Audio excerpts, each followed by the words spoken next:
figures. The young ones hold a weekend bash, and the next day the women have to clean it up. I'm Chris Wolvie, the Wrestling Clock, who always tells it like it is. I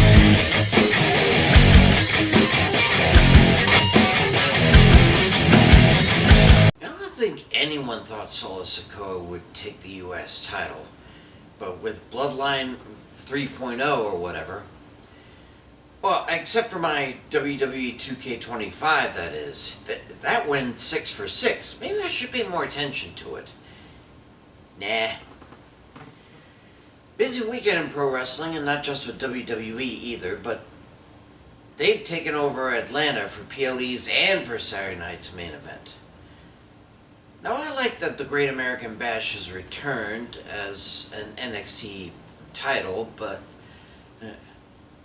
like other former WCW games, I'd rather NXT choose to keep it between a PLE name or a special event for the TV program. Anyway, for the Saturday matinee, we have 3 title matches and 2 pretty decent grudge matches as well.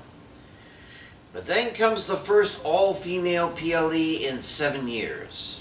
I wish it was a little more frequent, but I'll blame the pandemic for that. With 7 matches, including 5 for titles all across the WWE, this ladies' night is going to be louder than any bachelorette party you can imagine, I'm sure. So let's get to it. First, my predictions for NXT Great American Bash 25. Javon Evans versus Jasper Troy. Not sure why they chose Troy to bring their first singles gold into the dark state, but can't argue with the result. Well, except that they set their sights too high, in my opinion. And Javon Evans might not be considered a young blood in the NXT anymore, but he still has shots at the title to aim for. Besides, despite Troy being quite the force, we all know the dark state's MO, strength in numbers.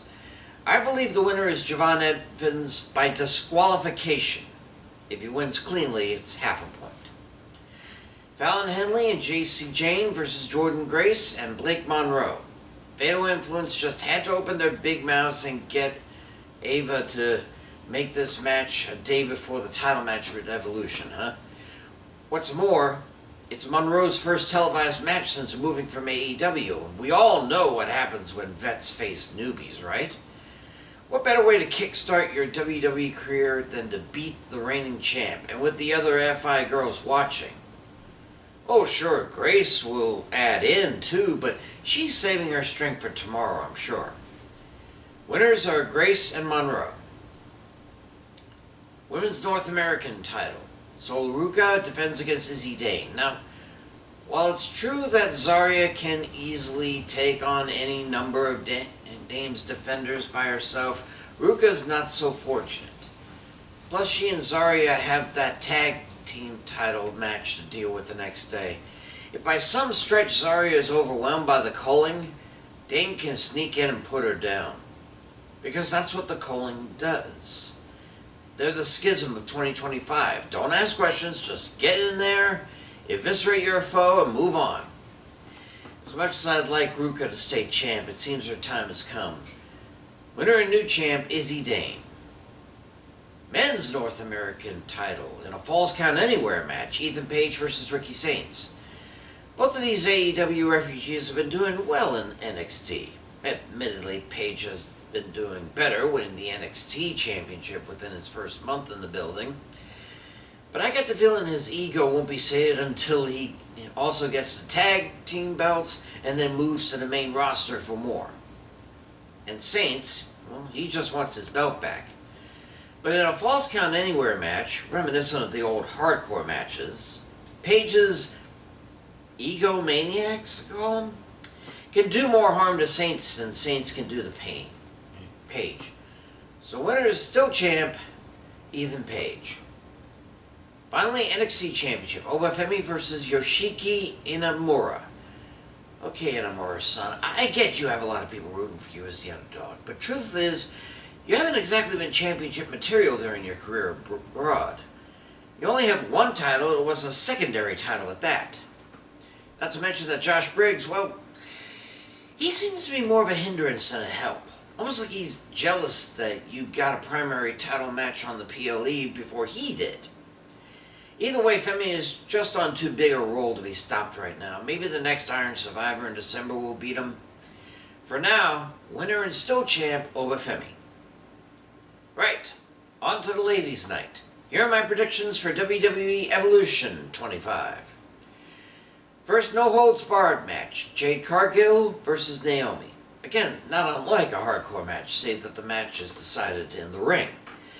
Neither Naomi nor Cargill really have any friends to call on to help, so this should be a brutal but fair match. Cargill definitely has a strength advantage. I mean, she could bench press Naomi and a Money in the Bank briefcase full of lead. But Naomi is crafty, and that makes sense given how she won the briefcase to begin with. With no disqualification, Naomi seems to have a wits advantage and the knowledge on how to utilize weapons, so she'll be hurt, but the winner will be Naomi. 20-woman Battle Royal. Winner gets a women's primary title match at Clash in Paris. I don't know why they couldn't schedule it for SummerSlam instead. I mean, they have 2 days to fill, so they might as well get started on it with only 3 weeks to go. Anyway, Nikki Bella and Natalya will have good runs, but no dice. None of the 6 NXT girls will win either. Secret Hervis? No. Dupree? Niall? Just a valet these days. Meechin, Lorray, B-Fab? Julie already has a title. Vega had her chance, which leaves Jax and Vakor. I'd sure like to see Jax get one more title in her career, but Vakor was made to win. Primary picks Stephanie Vakor. Secondary for half a point, Nia Jax. Fatal 4-way for the WWE Women's Tag Titles. Why the hell didn't they just ditch it after Liv Morgan's injury is way beyond me, but it seems the team of Roxy and Rackrod might be formidable, especially if Dominic Mysterio tries to sneak in. Now, if I had the choice of the challengers, Flair and Bliss seemed like a good choice, though Bliss won the 4-way on SmackDown, so maybe not. Ruka and Zarya will be worn out at the Bash, so no chance for them. And then there are the newly reformed Kabuki Warriors. How nice it would be to see them with gold around their waists again. But I don't think they can get back into their old routine fast enough. So, winners and still champs, Perez and Rodriguez. NXT Women's title, Jacy Jayne versus Jordynne Grace. Both should have a few welts and bumps for their Bash match, but if they're smart, they'll let Henley and Monroe do all the heavy lifting. And speaking of heavy lifting, Grace does have the strength advantage. She also has the advantage of being a 3-time TNA Knockouts champ, whereas this is Jayne's first go-around as a singles champ. But with Jasmine Nix and Fallon Henley, provided she can walk, at her side, not even Monroe can help Grace out. It'll be a sneaky way to win, but winner and still champ is Jacy Jayne. Triple threat for the Women's Intercontinental title. Becky Lynch versus Bayley versus Lyra Valkyria. Is it just me, or does Valkyria sound like Trump after the 2020 election? She goes about saying the title is still hers, and that she needs to rescue it from anybody who wants or has it. I'm surprised she didn't talk a bunch of her fans to storm Lynch's dressing room and stop the steal! Because of that single-mindedness, she won't get a title fighting a two-front war.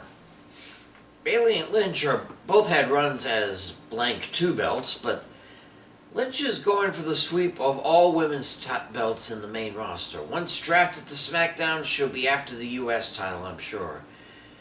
For now, she knows how to defend against overwhelming odds. Winner and still champ, Becky Lynch. WWE Women's Championship, Tiffany Stratton versus Trish Stratus. I mean, I like Trish, okay? She's one of those that caused the revolution in the first place and proved women wrestlers were more than just eye candy and participants in disgusting matches. But she's approaching 50. She can't do the May-Trish anymore. Or if she can, I'll be disappointed if it's not called the May-Trish Resurrections. She seems as strong and beautiful as ever, but her time has passed. She may have won a match with Stratton, but Now it's Tiffy time. Stratton is this decade's version of Stratus, and even though Naomi will probably attempt to cash in and be stopped by Cargill and or Stratus, it's Tiffy who will be guaranteeing Stratusfaction. Winner and still champ, Tiffany Stratton. Stratton faction? Finally, for the Women's World Championship, Io Sky defends against Rhea Ripley. Now, this is a tough call. I like both of them. They both deserve to be in the main women on Raw. Ripley has been winning titles from the start, including all three brands' primary titles, and was the first ever Women's World Champ. With the win at WrestleMania, Sky has also won all three brands' titles. Plus, she has something Ripley will never have, an NXT Women's Tag Team title reign. Okay, that's not much, granted, but it is something. Both women are tough and crafty. Both know several ways of beating down their opponents, so who will win? Part of me wants to do a mental coin flip, but I think that Sky needs to keep this push going, and beating a high-class vet like Ripley is definitely the way to go. It'll be the match of the night, no doubt. But the winner and still champ, Io Sky. Those are my picks. Oh, and I guess if you have time, let's scope out the opposing PLEs or even main event. I'm Chris Wolvie, the Wrestling Blog, who always tells it like it is. Pray for peace, and I'll see you